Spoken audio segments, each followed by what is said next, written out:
Hi, welcome. This is Dr. John DeMartini. This is one of the most amazing and inspiring shows that you can listen into. If you want to be on the edge of your seats, if you want to open up your heart, if you want to expand your mind, and you want to meet incredible people, stay tuned because you're just about to experience a transformative radio show that will change your life. And you're listening to the Dr. Pat Show that's coming up right next. Welcome to the Dr. Pat Show. Talk radio to thrive by. Powerful, inspiring, and coming to you live, bringing you stories of people like you and me, busting through and living life full out. Get ready to dare to wonder what your life would be like if you knew you could not fail. Hey, everybody, welcome. It's so great to have all of you tune us in and turn us on. We have a great show for you today. I'm Dr. Pat. I'm the host of the Dr. Pat Show. And I'm joined by a couple of my sidekicks here today, Jacob and Benny, both of my producers, making this come to you like easily, like super easily. Hey, how's it going? I was waiting for her to say. Well, you say it to both of us, Pat. Who's supposed to go first? That's so we're Are you playing me back? What is all that reverb going on in there? Fine. Oh my God. This is like, what is that? That's not us, is it? Are you getting reverb? Are you serious? I love it. Oh. That was so cool. It was like I said it and then it like played back. And then I said, oh my gosh, did I actually sound like this? But you know what? It's because of that flower moon that happened. I'm not kidding. It was full moon. And I think it started yesterday and they're calling it a flower moon. Huh. Right? Yeah. So So none of us here in the Pacific Northwest, of course, could see it. Why? Because it's been gray for like a really long time. And I think the sun was trying to pop out, but you don't have to see it to appreciate it.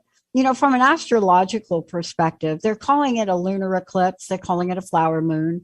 You know, they're representing the blooming of flowers, the rebirthing of life. And that's the meaning here for this. And it's really fascinating because anytime you say anything with the word Scorpio in it, people cringe. Now, certainly if that is your sign, you don't. But there's transformational life. There's an energy of this. And people are feeling it. You know, I've talked to more people, Benny, Jacob, I don't know if you guys know this, but I've talked to more people that describe this past week, not this coming week, but this past week as quite the disturbance. And I have a friend that even looked at this so closely with the whole Mercury now coming out of retrograde, you know, ancient traditions of shamanism that point to communications, literally that can focus on the energetic shift.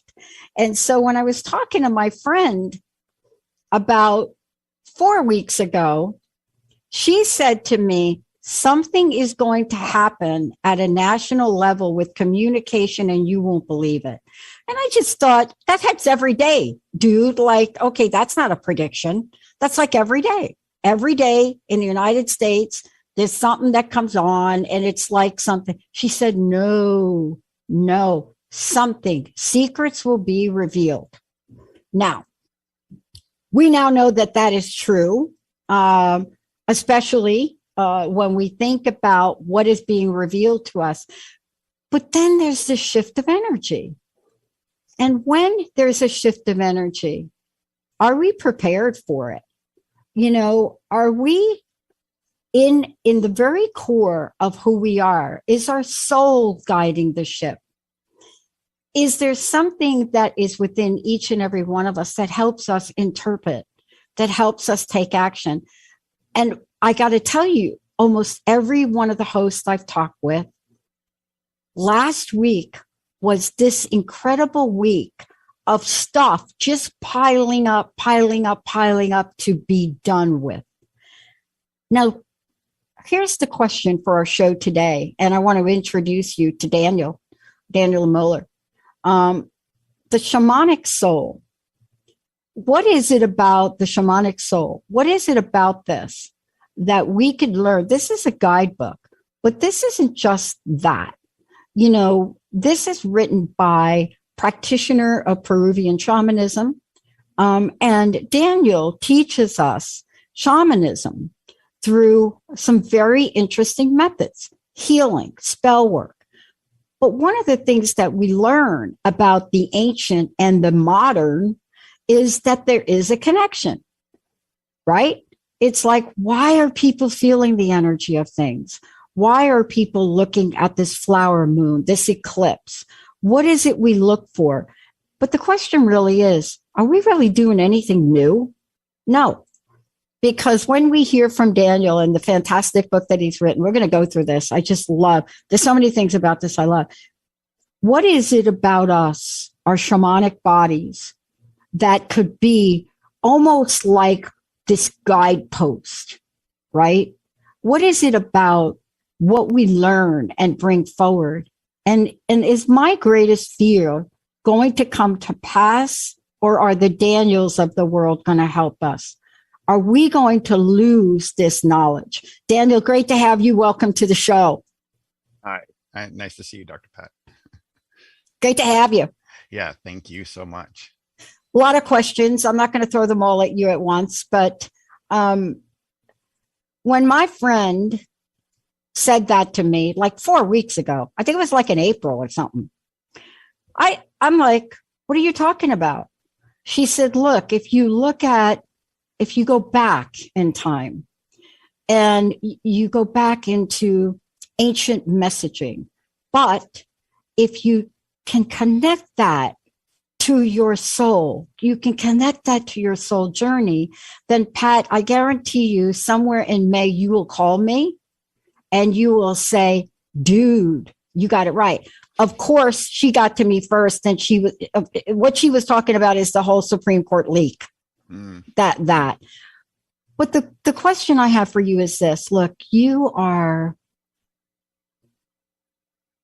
have done something that I've always longed to do. I didn't do it. I grew up with comic books. I wanted to create comic books. I didn't do it. You did it. Although I do have an animation comic, I do have characters that I'm drawing to educate people about Lyme disease. I want to ask you this question. There's so much I could say about you, but I have to know, how did you become you? What did you have to overcome to become you, to become the author of great books, bringing this message forward, getting Llewellyn to actually put pictures in the book? What did you have to get beyond, Daniel? Oh, thank you for that. I had to get through a lot personally. And so my book, Shamanic Soul, details some of that journey and some of the adversity that I had to overcome in order to kind of finally fit into my own shoes, to finally really become me and who I appreciate being as myself. And a lot of that really wasn't external adversity, although we oftentimes project it as that. But it was really just all internal stuff. Those regressions within the subconscious that kind of keep us and prevent us from moving forward and taking opportunities in life that are abundantly there. The universe is like open and wide, and there are so many different choices and pathways that we can take, and not every one of them are ideal. And sometimes the path that it takes to get you to where you want to go may not be ideal, but the more you can kind of step aside from your fears, your insecurities, those aspects of yourself that will prevent you from being able to make movement, will prevent you from being able to transform and move beyond your current state. It'll keep you there. So that's really essentially what I had to overcome, which is no easy feat, as a lot of people will attest in their own lives. And I mean, I was diagnosed with post-traumatic stress disorder, and it was pretty severe. It impacted actually my physical health. It had me in the hospital multiple times. And I was, for a good decade or more. Yeah.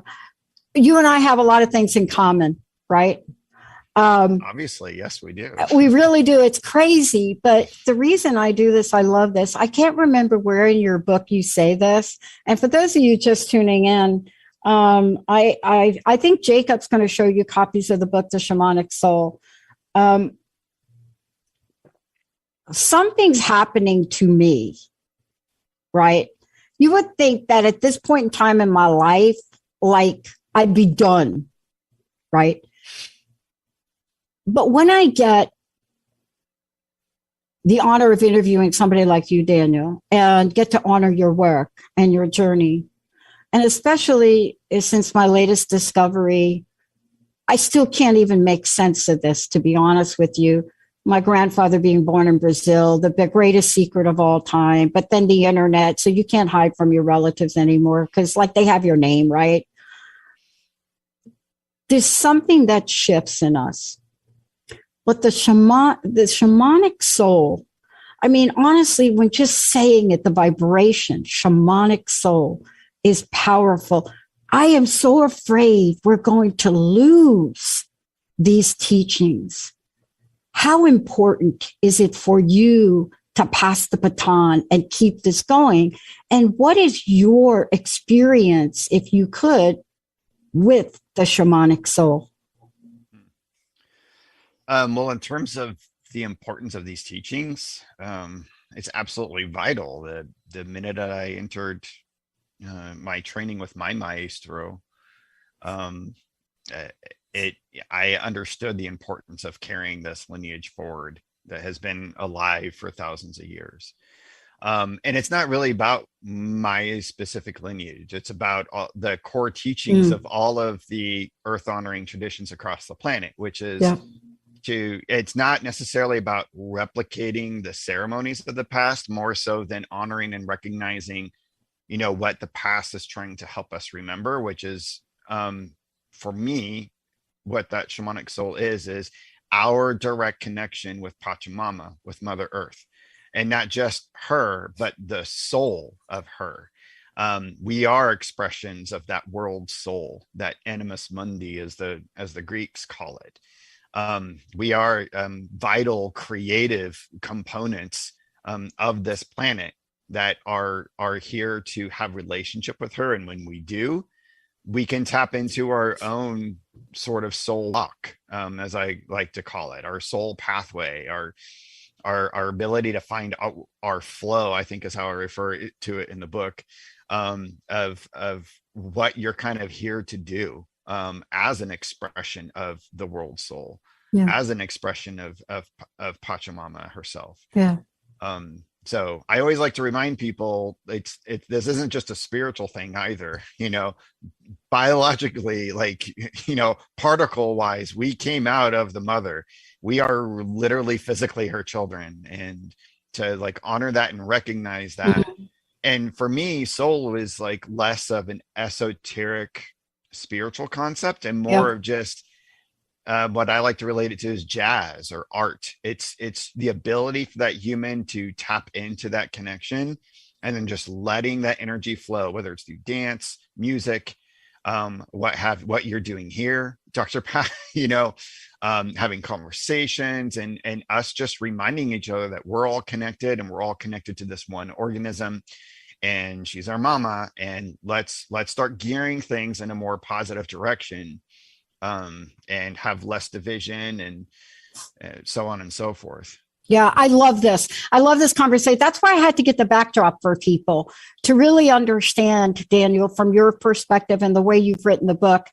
I'm a kid from the Bronx, New York, but somehow my grandfather, and I didn't know this when I was younger, my grandfather was a farmer in Brazil. Greatest secret on the planet, to really hide that hair.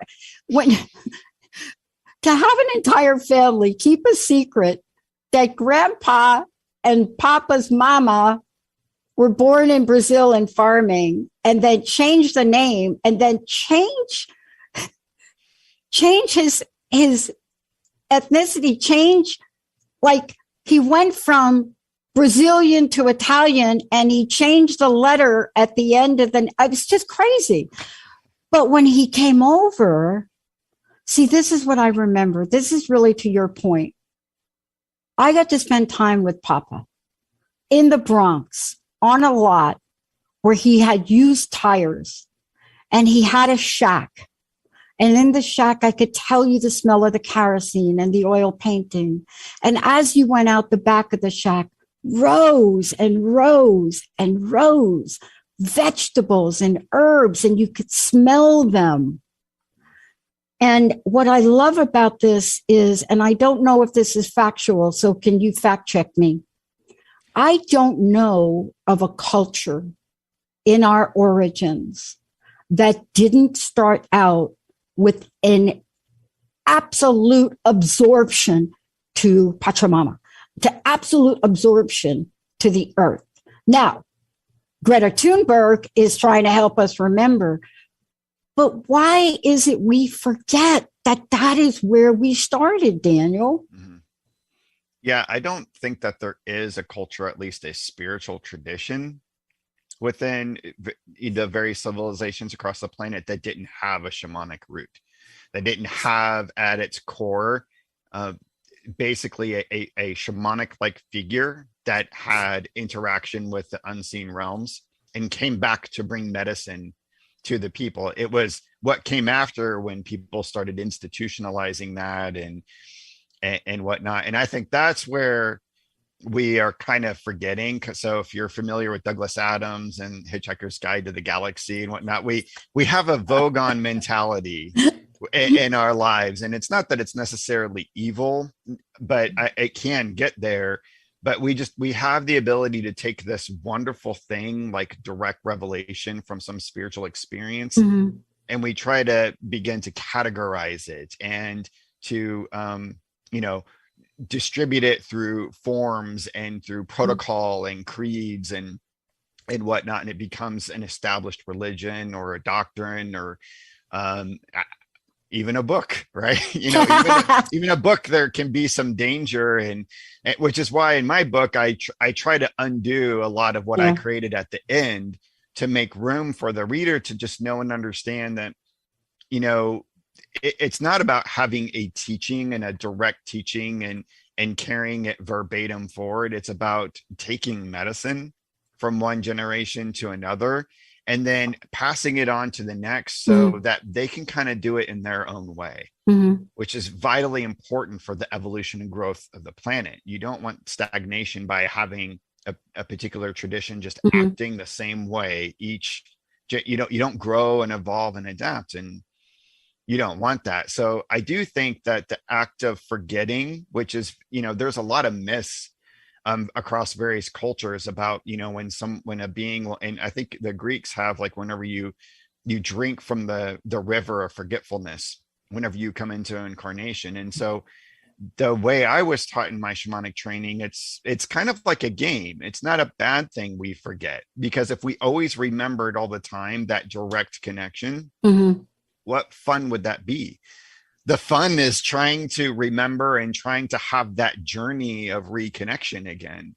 And so it's, when we talk a lot about evolutionary potential and in these transformational communities, it's always important to remember that, if we ever got to an end state of like, perfect alignment with source or creation, what my teacher taught me is if you got there, you would just want to go back to the beginning and be ignorant of everything again anyway, because it's the total zodiac. It's the total astrology chart. It's the total. Well, when you get to the 12th house, you're not like done. You don't like die. Right. It's the evolution. But here's what I love about this is, and I want to talk to you about this, right out of the gate. There are many books that I've read in 20 years.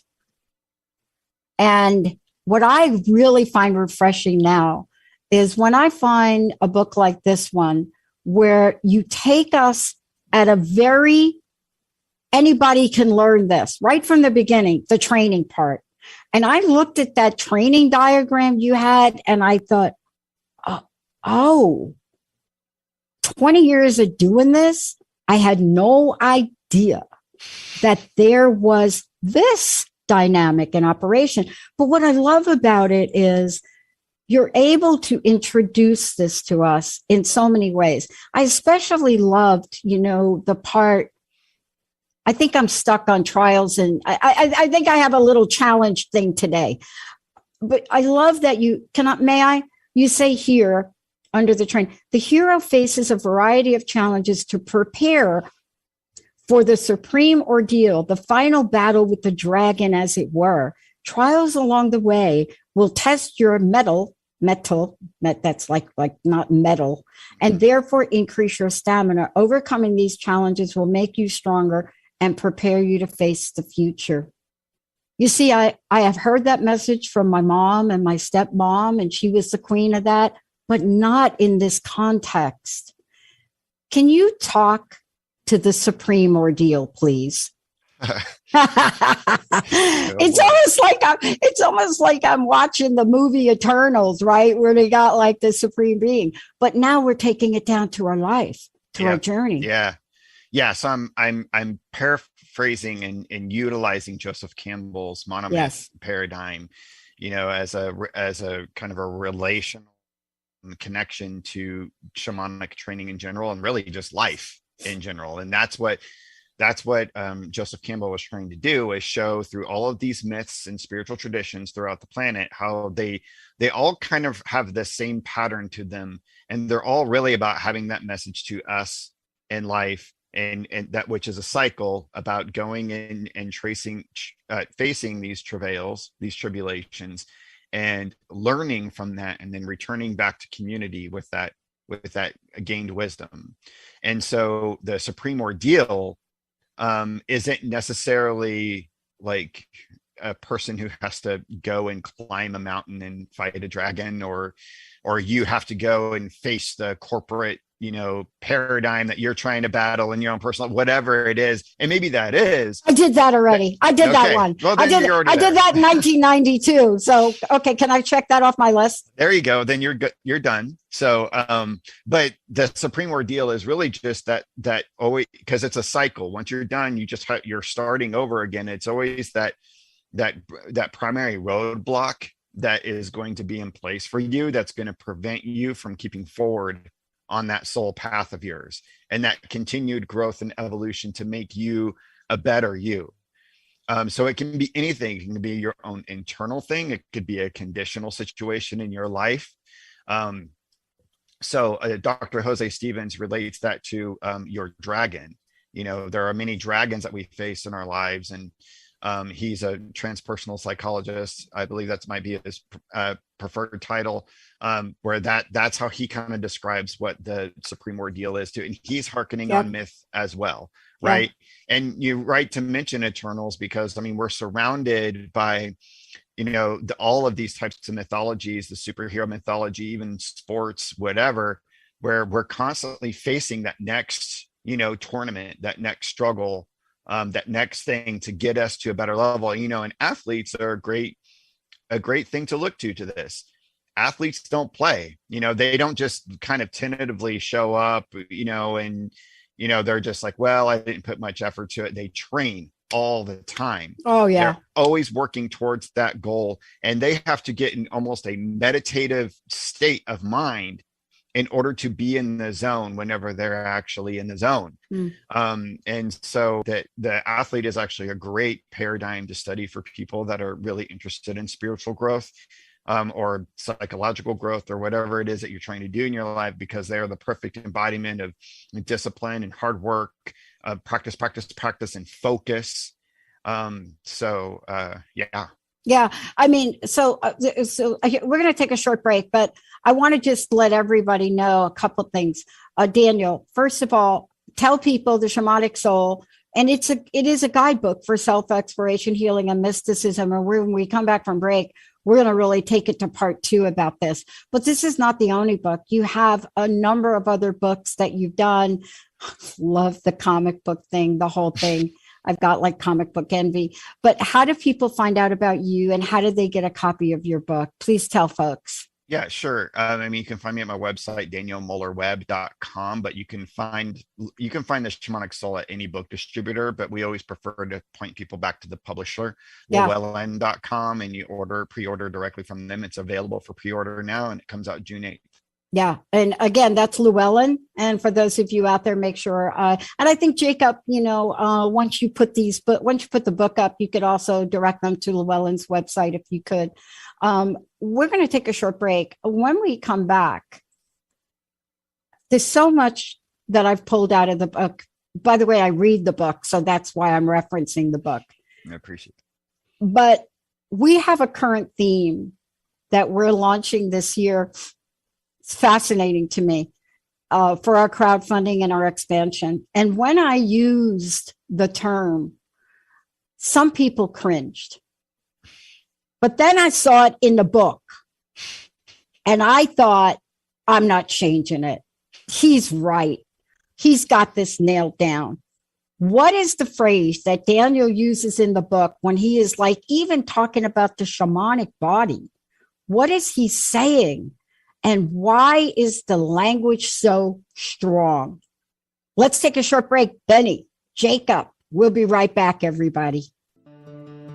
Your own innate brilliance already lives inside of you. Come discover it so you can shine brightly in this world. Join me, your host, Adrienne Cobb, Wednesdays at 2 p.m. Pacific, 5 p.m. Eastern, during Wild Magic on TransformationTalkRadio.com, and get answers to who you are and where you belong. To learn more about me and the show, visit MyWildMagic.com. Again, that's MyWildMagic.com. Are you having difficulty feeling at home in your own home? Join Annette Rigolo and Dr. Pat in Enlightened Environments, Optimizing from the Outside In, as they present a deep dive into the various vibrations of the earth, along with man-made energies that impact our lives. Using the diamond dowsing method, we will utilize specific vibrations to elevate our own homes to support us and expand us with their energy. Join us every third Wednesday at 10:30 a.m. Pacific Time to make your home home. Do you get stuck in that someday attitude, living the same day over and over again with no action? The Becoming You Show, big ideas that inspire, impact, and influence your life with Leah Rowling is for you. Tune in every Friday at 11 a.m. Central on TransformationTalkRadio.com. This show will have you feeling inspired to take action with purpose and intention. For more information and to get in touch with me, visit www.leahrowling.com. Did you know that when we talk about the Earth's ecosystems, the most important ecosystem has been left out? We created the ecosystem approach to recapture human potential. Find us at theecosystemapproach.org. Join us every Monday at 1 p.m. Pacific Time and 4 p.m. Eastern Time for the Ecosystem Approach Show with Jason and Patricia on TransformationTalkRadio.com. You're listening to Transformation Talk Radio. What could you achieve if you knew someone was going to ask about your progress every week? Accountability matters. Small corrections and check-ins with your goals can lead to big results in your business without you feeling overwhelmed. Success Magnified owner Mary Gall provides entrepreneurs a system of goal setting and accountability to create clarity about where you are now, your future direction, and the most effective way to get there. Book your free call at successmagnified.com today. You are made for more. I'm Coach Lisa, and I'm here to help you achieve ultimate life satisfaction. Your life matters to the world. Reimagine your future with an individualized life by design approach with my free ebook, The 5 C's of Coaching: Commitment, Clarity, Coachable, Creative, and Change. Find the transformation you're looking for. Go to lisabeltz.com. That's LYSABELTZ.com. Day-to-day living can be difficult in our world today. Most of us don't know how to live a peaceful, joy-filled existence. Learn how to break through these barriers and live a transformative life on Love and Light with me, Dr. Lisa. Every day living in peace. Every second and fourth Wednesday at 1 p.m. Pacific, 4 p.m. Eastern on transformationtalkradio.com. To work with Dr. Lisa, visit educationthroughengagement.com. I can't even be, I don't even know. I have to, I'm going to have Daniel come back to talk about some of these other things, especially the psychonaut. But today we're talking about the shamanic soul. Daniel, before we continue, one more time, please direct people. And then Jacob, maybe you can put something up on the video part to get people over to Llewellyn. How do they get the book? But also there's so many other things you're involved in. How do they find that out about you? Yep. Find me at danielmullerweb.com. You can find me there, and all my fun stuff and links to my social media profiles. And then llewellyn.com, you can get pre-order my book. It'll be out June 8th. By the way, it's like the funnest thing. So if you go over to a site, I want you all to go over and just click on the sessions button, just for the heck of it. This is so very cool, right? To take a look at the diversity, but also the imagination, and that imagination that comes from, our unlimited possibilities to dream. And dreaming, by the way, was such a part. Look, before the break, I referenced a phrase in your book, and it's a phrase that I've actually gotten a little bit of feedback, but I'm staying true to myself. I actually have a show that's called Power Up with Dr. Pat. But I had to do a double take back in the book, because right here in the shamanic body, you say, taking the power back. And I thought, oh my gosh, is that why we feel lost? Is that why we feel like we're disconnected? Is that why? Tell me about that, and tell me about how this one part of the book sets the stage for everything else to come. Yeah. Almost everything, maybe. Yeah. A very prominent curandero from the lineage I was trained in a few generations back, Don Eduardo Calderon from Peru, said that the main pivot of shamanism is about power and one's own personal power. And if you've read some, different accounts from indigenous, individuals that are, working in that shamanic context, it's all about that, about having the necessary power to do the work necessary.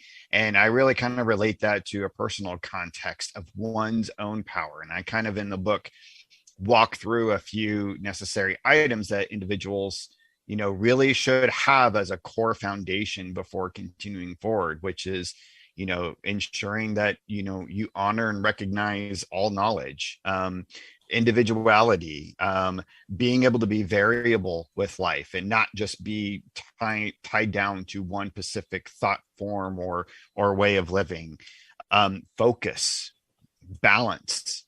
These are just some of the main pillars that one needs into this house of power, really, that you need to have as the kind of framework before moving forward. Because if you don't have this, if you don't have that personal power, everything will shatter.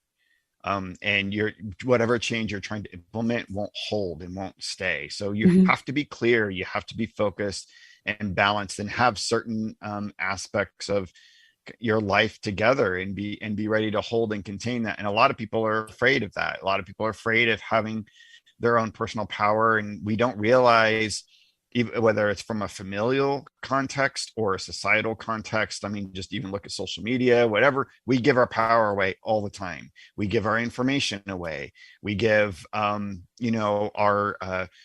self-esteem away to every ad that comes our way on the TV or on Facebook or whatever. We give it all. And so it's like a continual reminder of replenishing oneself and making sure that that for yourself, I mean, you're not the center of the universe, because the universe is bigger than that. But for you and your perspective, you are the center. And it's okay to treat yourself and honor yourself in that way, and give yourself a foundation to stand on, because you wouldn't have the context of understanding reality and interacting with reality without the strong core that exists here within oneself. I love this for so many ways. And I would love for you to talk about this, because even when you're talking, when you're going through the process, you're talking about, you talk about return to power. Thank you for using that word. I want to really talk to you about a couple of other things. Everything that we know seems to be, I don't know how to say this better, but we are now in a pop culture, and I don't even want to call it that, but let's just say we're in a modern culture that is just so revering so many of the energies that you address here. And what am I talking about? Everything from Doctor Strange and the multiverse madness, right? And some of the things that come forth there, to now going back and honoring and respecting the elders, right? You see, most of the cultures that I think you and I are familiar with, when you're looking at the elder body, they are it. They're going to tell you whether you're going to plant that potato or you're not going to plant the potato, right? Right. But when you take us on the journey in the book, I was really struck by getting to the place of the cosmos and consciousness. Sometimes we feel like we're not on a parallel trajectory, a harmonious trajectory. Somehow we feel like we're on this dynamic, the moon is going to hit the earth trajectory. Mm-hmm. And I wanted you to talk about this a minute, because the cosmos and the consciousness, they seem like they're separate, but are they? No, no, that's part of the illusion that we have, and that forgetfulness that you and I were talking about earlier. And we do have this interesting way in society of kind of constructing civilization around us as a way to denote a sort of separation that exists. And so in my shamanic training, some of the first ordeals that I was put through was about breaking that down. So you don't see that differentiation. So you understand that in terms of the cosmos, you are the fount of creation. Creation doesn't just happen as this separate mechanism, or even, it just only happens out in nature, in the woods, or out in the stars.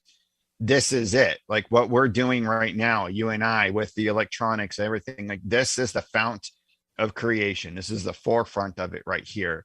And that's kind of essential to actually understanding the power dynamics that are at play within shamanic healing, shamanic ritual, and ceremony.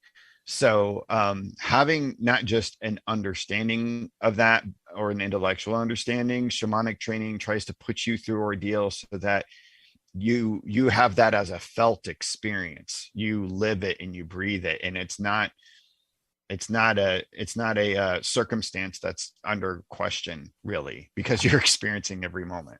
Yeah. One of the things that I love talking about, you bring us on this journey in the book, Daniel, we go through this, but I am so glad that you kind of kicked it out by talking about magic. Hello, right? There's never been, somebody asked me what I thought the greatest comeback of our century has been. People ask me the oddest questions, and it depends on the day. But I remember this was a couple of years ago, and I said, by far, that's easy. The greatest comeback of the century is magic.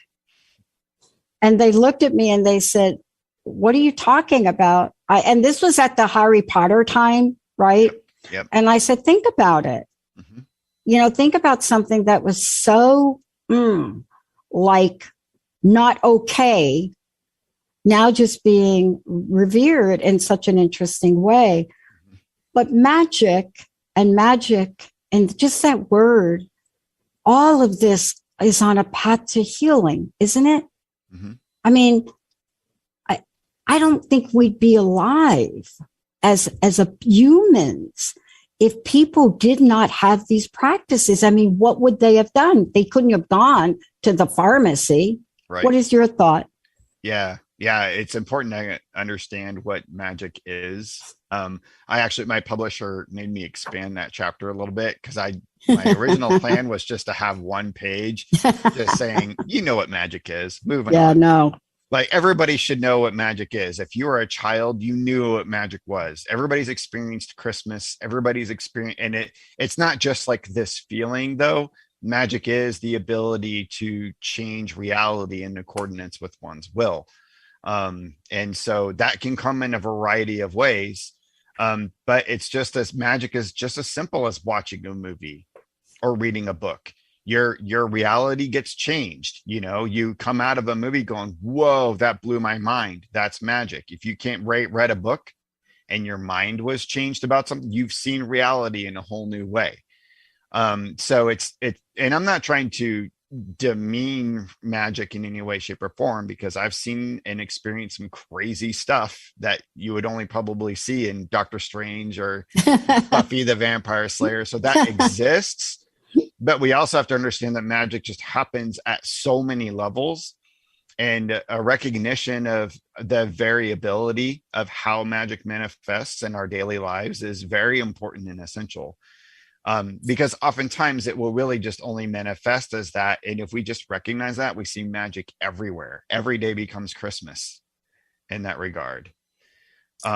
So yeah, it's very important for healing because you have to change. It's like alchemy. It's transmuting lead into gold. It's transmuting this, very dense, sick person, plagued with mind stuff or physical stuff, and transmuting that into something that can grow and evolve out of that. Mm-hmm. And that, all of the ceremonies that I were involved in, they were all magic based, to get me to the place where I am today. So there's a chapter in the book, right, that I've never heard anybody talk about this. And, because I'm a little bit learning different, I have a little difficulty sometimes with words. So when I first looked at it and looked at Shamanic Rapport, which that's not what it is. Yep. I thought, whoa, wait a minute. This was so fascinating to see this in the book. And I wanted to take a minute for you to talk about it because you use language here, bringing it all together, right? There's something about this particular part of your writing and part of the book that is usually not included. Thank you. Can you tell us about this? Because it's almost like you're creating a tapestry, but this is kind of the thread. Can you talk to it? And it's not report. Yeah, Shamanic Rapport. Yeah, and you're right. I've read some other books, and I don't ever see this aspect brought up a lot. I have in some cases, but this was actually one of the core tenets of my training. And if you didn't have this as a vital component from the beginning, with every ceremony, with every exercise, then you're lost. And it's about understanding, a lot of this manifests as giving offerings to the spirits, giving offerings to the land, giving, and it's more about giving offerings like, okay, let's, give up our harvest and blah, da, da, da, da. It's about creating a gift of communication to the invisible architects that exist around us all the time, so that we can exist in cooperation with them. So we can exist in a participatory experience rather than us just taking from the environment and taking energy from, whatever. So I always relate this back to just having a relationship with my wife, right? If I'm in a relationship with my wife, I don't just take from her from what I want and treat her as I want and only just, get what I need in order to make myself, happier. I have to give back. I have to give her love back. I have to give her flowers. I have to give her foot massages, all the things that she needs. And just so being a shamanic practitioner is about having a relationship with the spirits of the natural world. And we have to have that same kind of relationship. it's not about them being necessarily better than us or us being better than them. It's about having this like mode of communication. And so, various shamanic lineages across the planet, and I would definitely point out the Quechua peoples of Peru have a very sophisticated system of offerings that are very much in alignment with the spirits of the land around them. The spirits understand the types of offerings that are given in the way that they're given. And it's not just about, hey, throwing some tobacco on the ground or burning some sage. No. It's about making a whole pristine ritual Yep. Surrounding that in the same way that you would write a letter or a card to your loved one. Yeah. Petitioning and asking for what you're asking for assistance with, and showing the expression of love in that as well. So when we do ceremony locally in our community, and my wife and I, great time and care is given to that aspect of the offering of the haiwa, as we call it, the gift, back to Pachamama and the spirits around us, because it's, you wouldn't want to be frivolous with giving a gift to someone you love, and especially if you're asking for something really important and asking for that assistance. So I don't know if that's the thread you were necessarily it's absolutely together, there's no question about it, because the reason I wanted to ask you about it, because as we move forward and we really bring this full circle, we're talking about the shamanic soul, shamanic healing. And one of the things we have to remember is that that everything in life is an exchange. See, we don't really get that. I happened to study exchange theory in school because I needed to understand it for my own personal being. But everything is an exchange, right? We take air in, we bring air out. But you're so right. The first time, my introduction into giving back came in a strange way, even before my first vision quest. And it had to do on the island of Hawaii. And it had to do with something I did that I didn't understand. And then I was schooled in the ritual from Madame Pele, a bottle of gin. Honestly, I was literally... and what I learned about that, and when I learned about the care that you're discussing and talking about, it's hard to describe the energy that passes through you. Yep. Yeah. There's definitely, we have what we designate as wakas that exist throughout the planet, which are various sacred sites that have a certain type of energy around them. Yeah. And they respond to different things in different ways. It's their language, right, for understanding. So in Peru, we can create a haiwa called a despacho, which is a very specific type of offering that the mountain spirits there understand.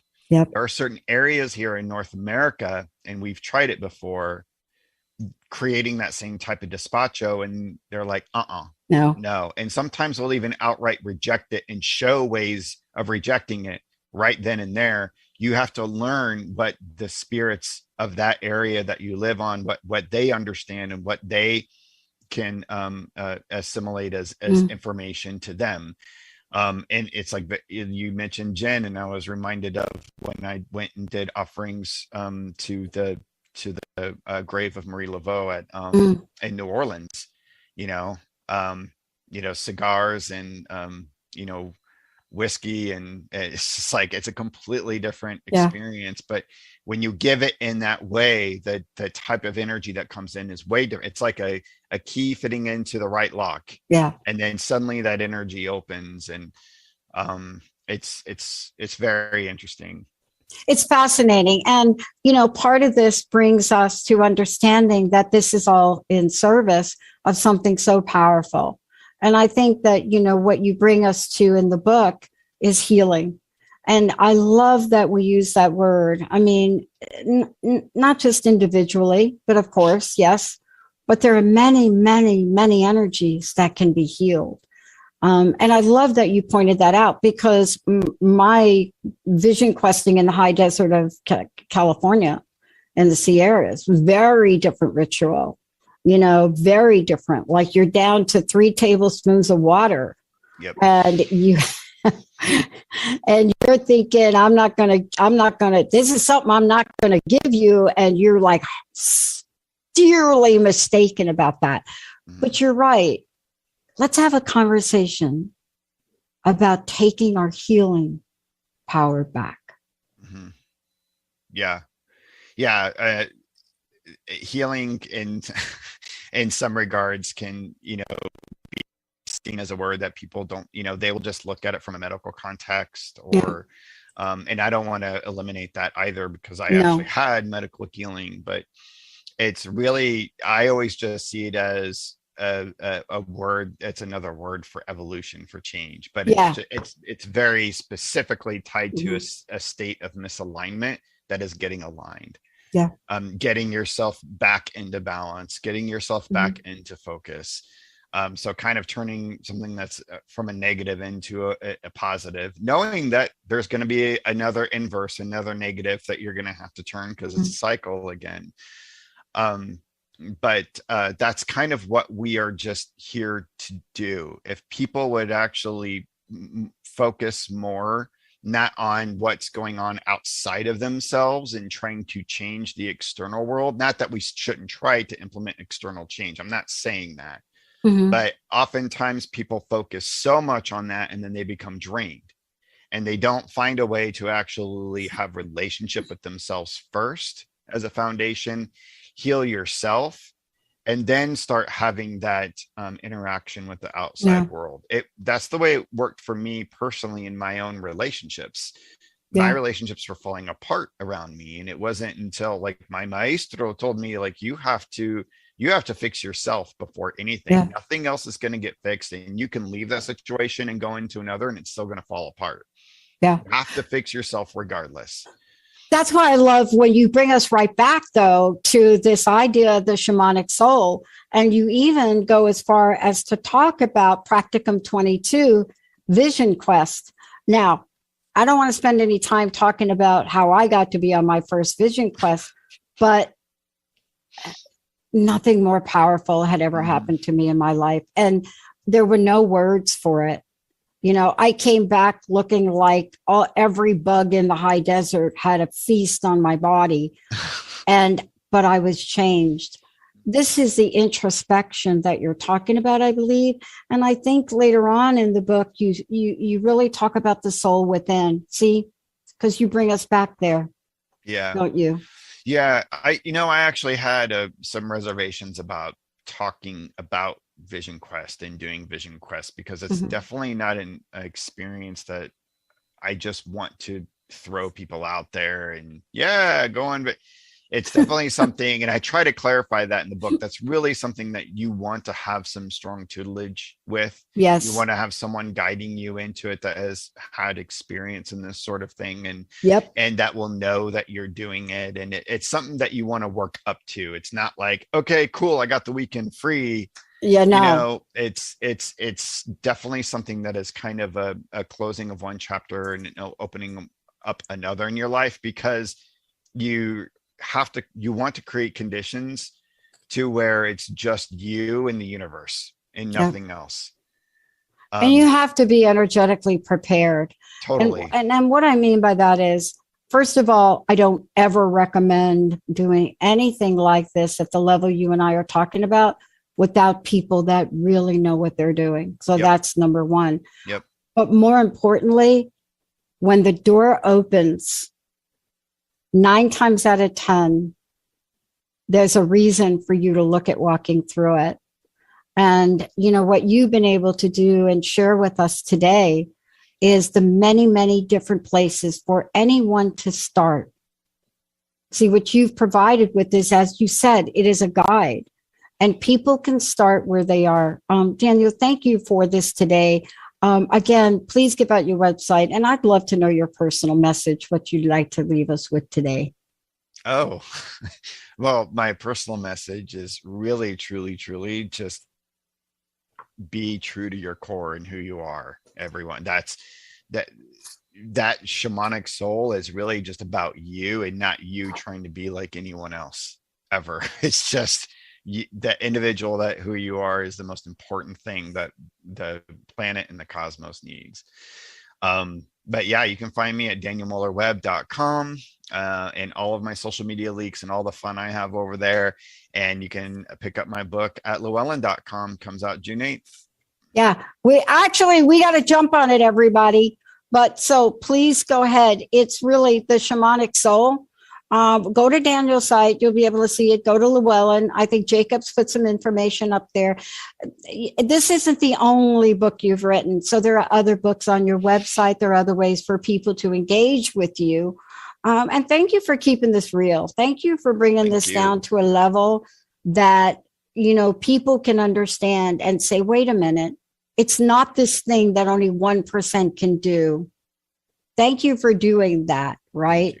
Yeah, my pleasure. Keep those comics coming, okay? Oh, absolutely. All right. All right, Benny, Jacob, let's take a short break. Daniel, amazing book. I am even now thinking it is time for me to really look for and seek out a vision quest for this year. Let's take a short break, everybody. I'll be right back.